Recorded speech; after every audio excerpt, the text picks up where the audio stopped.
SuperDraft. Chris Randone, Fast Eddie Fear. Good afternoon, man, or good evening to you. How are you, Eddie? I'm extremely well. That was nice of you to be time zone compliant. Even though, again, I've got the lights going on here and you're in a dark, secluded room, it's actually probably lovely and sunny outside where you are, as I think you're in California.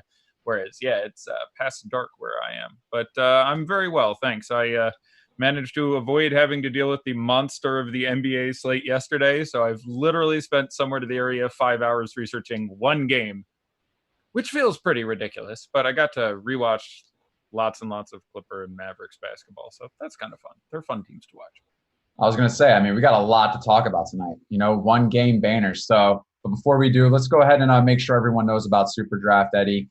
Tonight, they have a nice little showdown. If the big one on DraftKings already got filled up. If you haven't played SuperDraft yet, definitely a unique concept. There's no salary.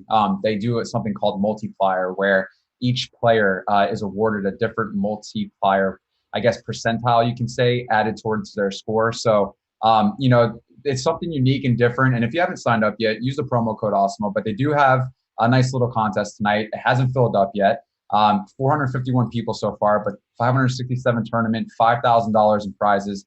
First place has $750. Another big thing about SuperDraft is they've had some contests with some overlay. So if you're looking for some tournaments where they don't get filled up, you might want to head over to SuperDraft. Not a lot of people know about it yet. There's not a lot of sharks there. Competition seems pretty friendly. So head over there to superdraft.io and sign up today using the promo code AWESEMO. All right, Eddie. You said you did a lot of research. We got Clippers at Mavericks here.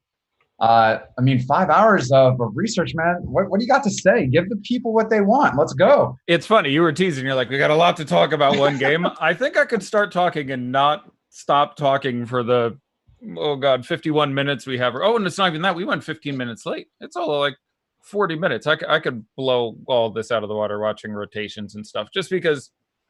All right. So some of the disappointment here is this is projected to be a good and very close game. So that makes it even harder to find any sort of edge. I guess the first thing I should say is I'm a big fan of managing your exposure to a slate based on how profitable it's likely to be. And I can safely say I've looked at this one game maybe more than anyone else on earth, and I can't come up with any rationale for explaining to you how it's a profitable environment. So this is a good entertainment evening. It's going to be a good basketball game. But it's not a day I'm looking to empty the bank and put it on the table, barring some unexpected news in 37 minutes, which would be kind of fun. But we got our news. Harkless is in. I don't know if we've seen either lineup yet. Let me click my lineup thing and see if either of these have filled in for me. Though I'm pretty sure I know who is nothing going. Yet. Nothing. We're still sitting on that. Mm-hmm. Yeah, so this is a close game. Whenever you're dealing with the showdown slate, you're obviously looking at some function of who is going to get blowout run. Because one of the ways you can take this down, again, part of your math in deciding how much to expose yourself is how much you can really win. And it's tough in an environment where the odds of first place being won individually or even by any less than 38 people are fairly small. So it's normal to try to look at blowout run and the blowout tendencies of the two teams and try to find some edge there, picking up some low-owned players who still carry some sort of upside. And obviously we're always looking for guys who hopefully are in the rotation anyway. Again, this is projected to be a really close game. So if you're looking at someone who normally isn't in the normal 10-man rotation for these teams, sometimes you see the Mavs go down to 9, but with Kristaps back and presumably starting, they'll almost certainly play at least 10 men tonight. You're hoping to find someone who would both play in the blowout run and also have picked up 8 minutes in the first half or sometime at the end of the third quarter or something else like that. And it's a little tricky when you look at these two teams because they both deploy blowout run not consistently. They both, honestly, these are two of the more protean lineups in the NBA with a lot of guys who play different positions and get deployed somewhere between, 11 and 31 minutes a night, depending on how things are going. So there's some to unwrap as far as who we expect to see time and who's going to guard who and for whom this is a particularly productive environment and guys we can expect to see more time. Let's see. These two teams did play once already this year. This is the second time. Both games were in Dallas. The Clippers came in on the road in that first game with all hands on deck. I think all players were in for this game. I don't Yeah. think anyone was injured for this game. I know Paul George played in it, but I'm just going. Yeah. Kawhi played, George, Doncic, yeah. Yeah, I think everyone was healthy for this game, if memory serves. And I think we'll see similar lineups. I think you will again get the lineup that they've been going to most regularly in Dallas to start recently, which was Doncic, Hardaway, DFS, Porzingis at the 4, and Powell. And the Clippers, rather, I presume will start Mo Harkless now that he is healthy. If they don't start him, I imagine that turns into Rodney McGruder again. Which would be an actionable point, because if Harkless is in and starting with no limitations, I'm a bigger fan of Harkless than McGruder by a pretty significant degree. Last game, Harkless missed due to, I think it's a sore back with him. And McGruder started and played 32 minutes. That's pretty exciting if you can look at anything like that happening again. If you look at the 10 games previous to that, Harkless played more minutes than McGruder in every single game. So, Harkless would obviously be a higher priority given that circumstance. I don't even know where to start. Well, why don't we start with let's start with captain, because obviously that's like the building block of these types of showdown slates. And I think they did great with the pricing. Luka's almost 20,000 for the captain spot, 19.8 on DK, and then Leonard follows right behind him at 17.1. But with showdown slates, it's a little bit different because you have to kind of do so many type of strategies. And I guess the first question that maybe a lot of people are wondering is, do you fire Doncic and Leonard mostly in the captain spot, or where could you pivot to most to try to get as many of the higher guys here into this little 6-man slot in the utility? Right. So anyone who is a member at Awesemo.com will see my player rankings, and there are a total of, I believe, 25 players I ranked. Those are the 25 players in one game, and hopefully your head right now, if you have any sort of mathematical sense, is going, 25 players probably won't play. Many of those are blowout specific guys and are ranked commensurately, and we'll get into that in a second. But and I hope we get time to do at least sort of a FanDuel walkthrough, because a lot of people play there as well, and obviously it's a different situation there with the multipliers. But I think you can make a reasonable. The first two captains you have to look at are obviously Luka and Kawhi, and I have a feeling I would have them in the vast majority of my lineups, simply because I think the odds that one of them is the top scoring player is more likely than not.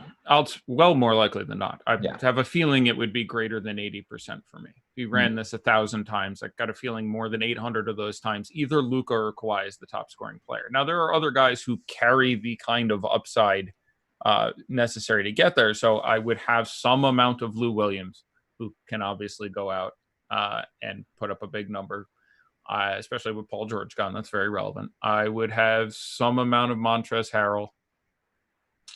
That's probably it for me. I imagine that most of the time. No, I'm sorry. I was thinking FanDuel here, because basically there I'm just looking at guys who can be the top scoring player when you're looking at the MVP or what their top quarter is. DraftKings is really interesting in that obviously it's 50% more money for 50% more points.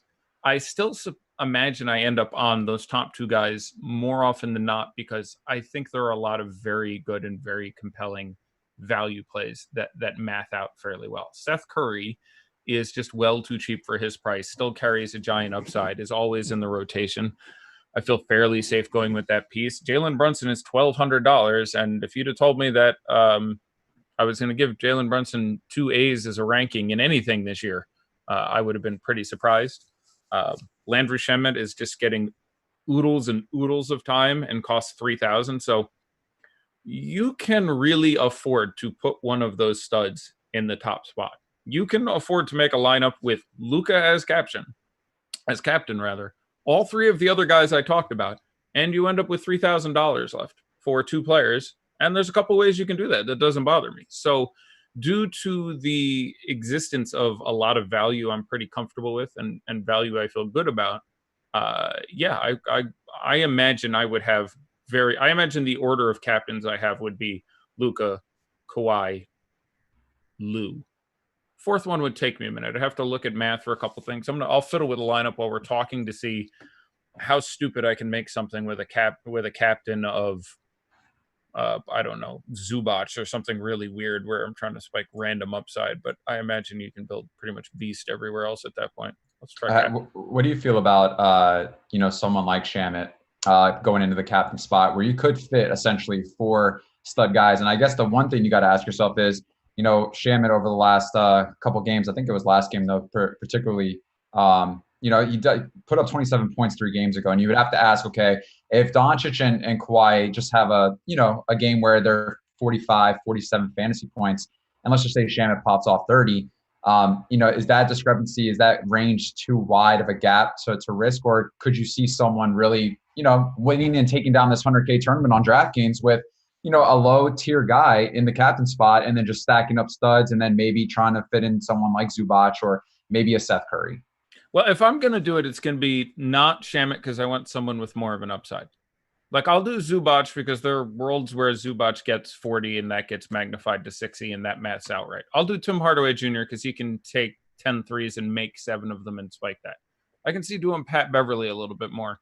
I don't really want to captain Dorian Finney-Smith.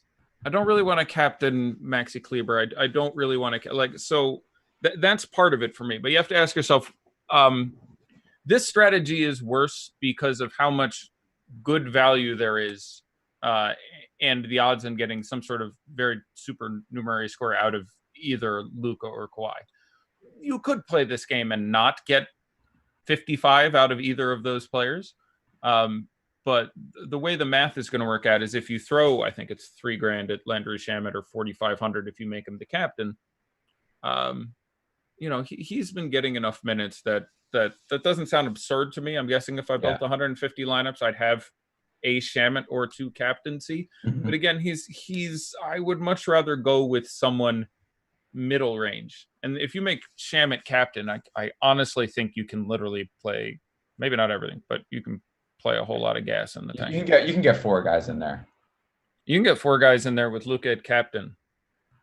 You can get 4 studs in there. I'm looking at my original placeholder lineup, and then I changed it a little while ago. But is that with Kawhi or without Kawhi? It's with Kawhi. It's Kawhi, Montrez, Lou, and Luka as captain. Leaves you $3,000 for 2 players, and there are several configurations of that don't bother me at all. So and that's the major reason I don't feel great about pivoting. Now you're obviously going to have a very unique. I would rather Seth Curry at captain.